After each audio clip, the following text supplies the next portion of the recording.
සුබදෑසනක් සියලු දෙනාටම. පැරැස්ස විද්‍යාලයේ විදුහල්පති තුමනි, ඒ වගේම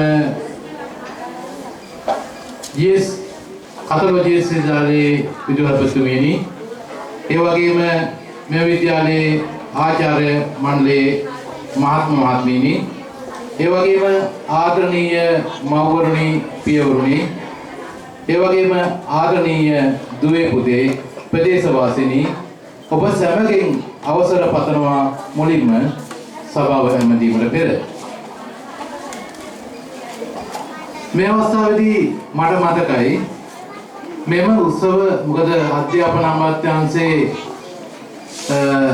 පාසල් වාරය අවසන් කරන්න දින මං හිතන්නේ චක්‍රලේඛ 3කින් වෙනස් කරා.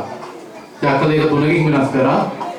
මොකද ඒ කියන්නේ 20 මොකද ගම් වතුරත් එක පටන් ගන්න දවස් වෙනස් වුණා. ඊට පස්සේ සුරිගුණාටුව ඒකත් එක්ක ලංකාවට අපිට බලපෑම තුන ලංකාවට බලපවස්නය ඒකත් එක දිනස් කරා. ඊට පස්සේ 22 දක්වා තියලා ආපහු දවස් 3ක් තියලා ඒ කියන්නේ 29 30 31 දවස් 3 තියලා ආයෙ නිවාඩු දෙනවා කියලා චක්‍රලේඛයක් නිකුත් කළා.